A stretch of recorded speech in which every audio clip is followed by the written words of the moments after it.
people may got caught in the crossfire because the LTT defense line is very close to the road.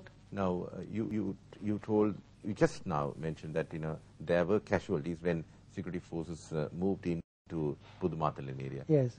Can you just elaborate on that? How many? Can you? So how many casualties? when military moved into the Pudumatalan area, LTT started to fire. Started to fire against the military within the civilian area. So there was clashes. So some people got injuries and some people died. So at the time I was in Mullivaikal. So if we were in the Pudumatalan area, we should have moved into the government controlled area. So all of us were in the Mullivaikal area. So unlucky we were. How did you know that the security forces have moved into Pudumatalan area? Civilians said. Some civilians moved from that area to the Mullivaikal area and they brought the casualties to Mullivaikal hospital. Okay. How many casualties you saw? I heard, I did not see directly, but I heard from the authorities roughly 60 casualties brought to that hospital, Mullivaikal hospital. 60. Right. But that day, LTT Voice of Tigers broadcasted as 1,000 deaths and more than 2,000 injuries. But injuries, I How knew did only. you get to know that? We heard that broadcast. You can listen. You can listen to and they, I think, they gave the same figure to the international media also. Okay. Now let me repeat the same question. With responsibility as a doctor. Yes. With responsibility. Yes. As a responsible doctor. Right. Now we will. I think we just wanted to recall another incident here. Way back in 2006, when there was an allegation, or maybe from the international report we heard. The international report international media keep on saying that the Sri Lankan Air Force bombed Senchole, Senchole area, where the LTT said that there were school children, but the government of Sri Lanka said it was there was a training camp. What is your actually what happened there was Senchole was a girls' children home managed by LTT. It was situated in the Vallipunam area since 1998 to 2005. Then they moved the children's home to Klinochi in the latter part of 2005. After that, LTT used that premises, the earlier Senchole premises, that is in Vallipunam near to Pudukudirappu, as their training camp. And in August 2006, they selected AL students, boys and girls, and they brought the girls to this Senchole camp. It's actually used for a military purpose, but earlier Senchole was there, so they termed it as a Senchole camp. LTT only termed that, but proper Senchole children's home was in Klinochi. So how did you get to know that? You heard from others, or maybe you? No, lot of people know. Functioning in Senchole, and I treat Senchole children also.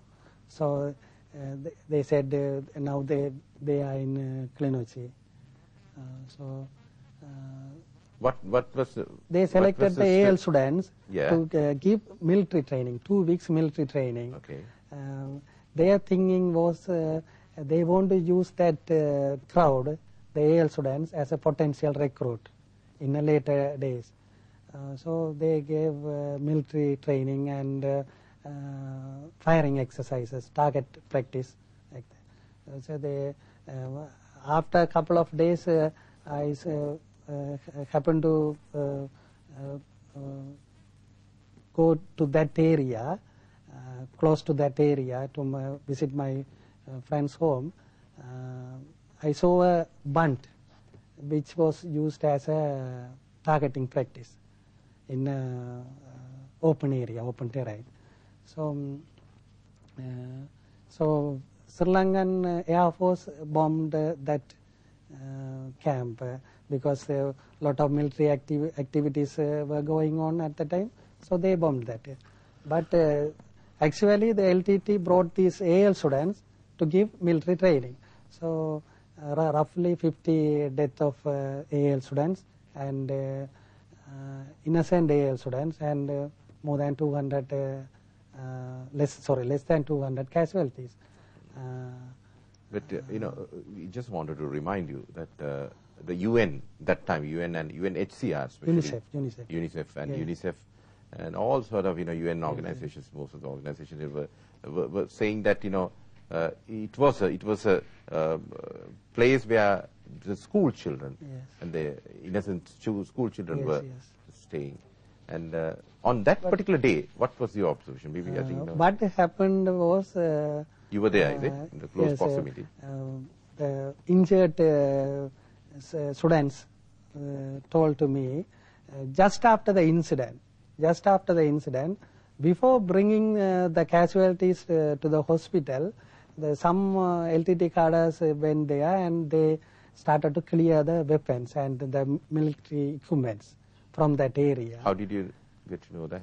The injured students told to me, and before admitting them or before bringing them to the hospital, they done this job, and they cleared all the military equipments and cleared all the other military aspects, and earlier it was used as a children's home, so they brought the UNICEF representative to that area, and she thought it was a now also it's a children's home, so she issued a statement. It's a children's home was bombed, and the LTTE, the authority gave the disaster management training to the AL students.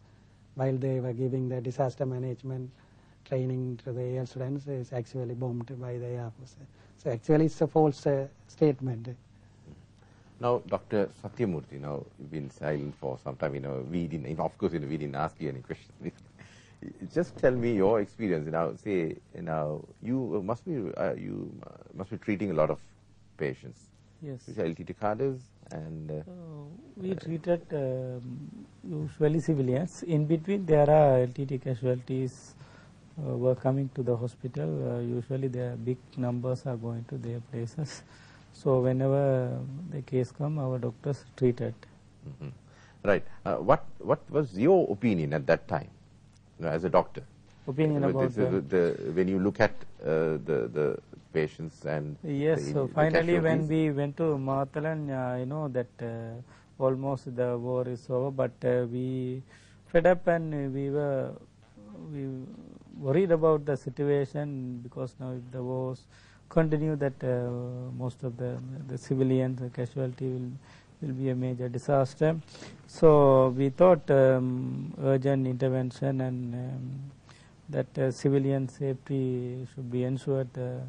So I think that time even all the civilian, all the health staff, they expected military entrance into that area. Unfortunately, we were not there, but the whole on 20th April, when security forces entered to the Pudumathala and Pokkan area, the whole population, including all the government staff, including all the hospital staff, left the area. Then finally, then that April 21st and other days also we waited that area. If sudden advancement, we also could enter to the military control area, but unfortunately it was very slow and there were heavy fighting. Then we moved to Mullivai.